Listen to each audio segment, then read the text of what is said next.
The High Court has ruled that Julian Assange can be extradited to the USA to face trial on espionage charges.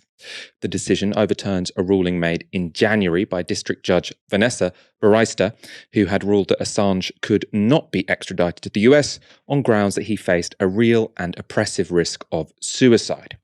Assange had been held in Belmarsh prison since 2019. Before that, he resided in the Ecuadorian embassy, where he was victim of a sustained campaign of extreme surveillance, all while the CIA developed several plans to kidnap and assassinate him. Assange's wife and defense lawyer Stella Morris detailed the threat to Assange and his lawyers at a recent event streamed by Novara Media. But there was an article published by Yahoo News just a few weeks ago, a 7,500-word investigation with over 30 sources, named and unnamed, high-level sources from current and past US administrations, from the National Security Council, from the CIA. And that story revealed that the extrajudicial assassination of Julian in London was discussed at the highest levels of the US government, that the 7th floor of the CIA in Langley, which is the director's office, requested sketches and options for how to kill Julian inside the embassy of Ecuador.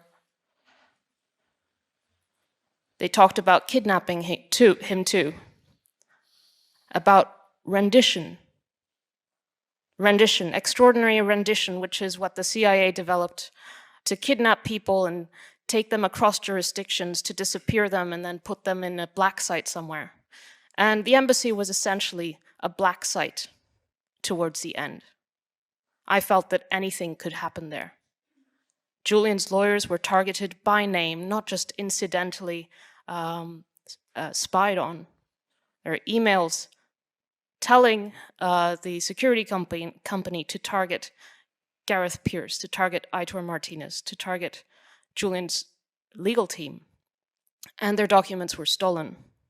And Baltasar Garzon's office was broken into, just as the CIA was planning to murder Julian.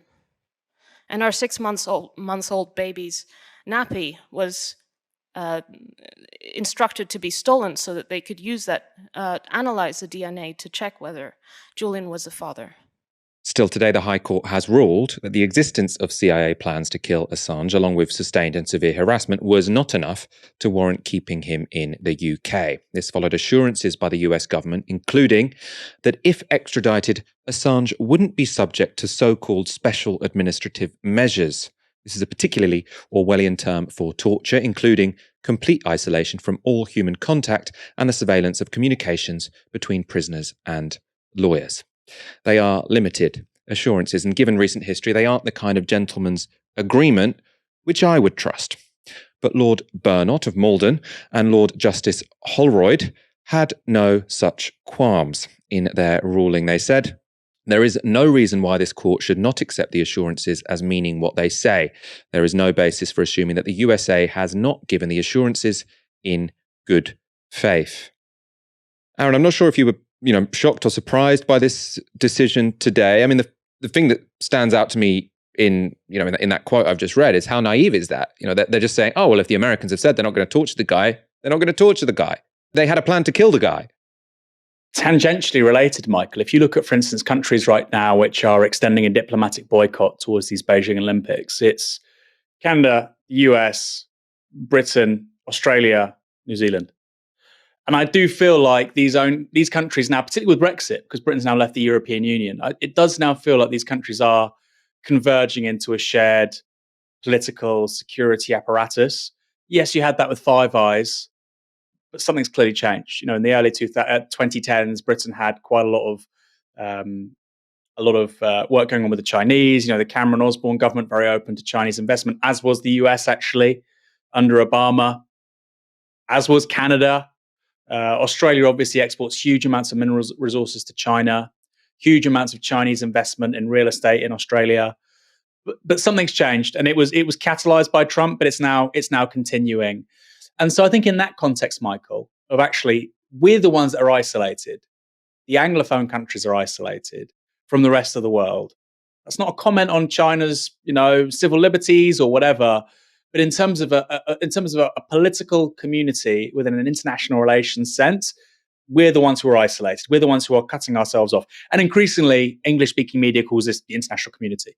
Canada, the US, Britain, Australia, New Zealand, this handful of countries is the international community. And so I think in that context, it does make sense. I think very few countries would have extradited Assange to the US, given there has been a identified threat on his life, given, you've had people like Jeffrey Epstein commit suicide in the US, in the US prison system in recent times.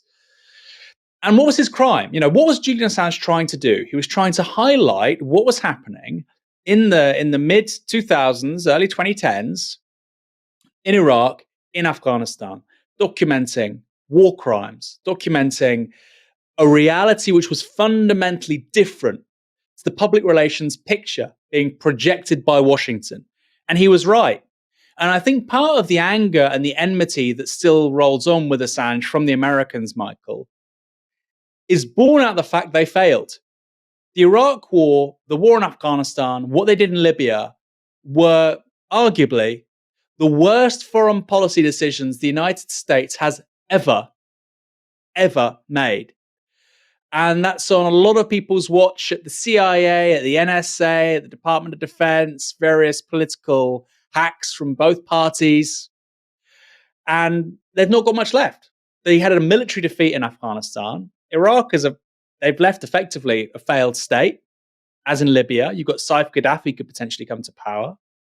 And so I think with Assange, well, this is one person that the pencil pushes can really hurt still. Because the rest of the project, which he unmasked, did the world a great service in doing so, has been an absolute calamity. So I think that they hate him almost in direct proportion to the failures of foreign policy we've seen over the last 20 years, which isn't good news for Julian Assange. I think that point you make about alliances is really important, because obviously when the judges say we've got no reason to disbelieve the assurances from the Americans, they don't mean we've looked through the evidence of how the Americans behave and now we are convinced by the process of rational inference that they won't do anything bad to this guy. They're essentially saying, well, the United States is an ally, so we have to treat allies as if they are always being honest. Right? That's part of the system. That's what it means to be an ally in this situation, especially as it's getting more polarized, as you say. If you're enjoying the show, do hit the subscribe button. We go live every Monday, Wednesday, and Friday at 7 p.m. and we put out videos every day. Now, the High Court judges might not have been persuaded that Julian Assange would be under threat in the United States, but human rights groups aren't. Christopher Deloire is General Secretary of Reporters Without Borders. He tweeted, "We condemn today's UK High Court decision to allow the extradition of Julian Assange to the US, which will prove historic for all the wrong reasons. We fully believe that Julian Assange has been targeted for his contribution to journalism." Agnes Calamard from Amnesty International also commented. She said, "The US government's unrelenting pursuit of Julian Assange makes it clear that this prosecution is a punitive measure, but the case involves concerns which go far beyond the fate of one man and put media freedom and freedom of expression in peril.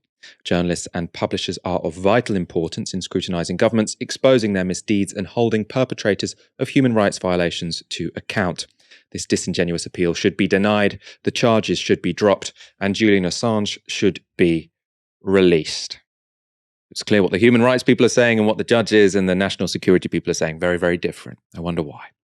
So is this the end of the road for Assange? Stella Morris today said they will appeal this decision at the earliest opportunity. His legal team have suggested that they will request a judgment from the Supreme Court. That's on whether assurances from the US really can be believed or whether they negate the risk to Assange's health that caused the original judge to block the extradition. Remember, this has already been blocked by a judge who says this is a serious risk that he will commit suicide if he gets sent to America in the conditions they are going to put him in. These judges have now overturned that. It's now down to the Supreme Court. So whether the Supreme Court accept another appeal is an open question. Ultimately, it's the Home Secretary who will have to sign the final document to approve the extradition. So there are still options. There are still appeals that can be made. This can be blocked, but the options are running out. And of course, that's an outrage and it's a massive threat to freedom of speech and to investigative journalism.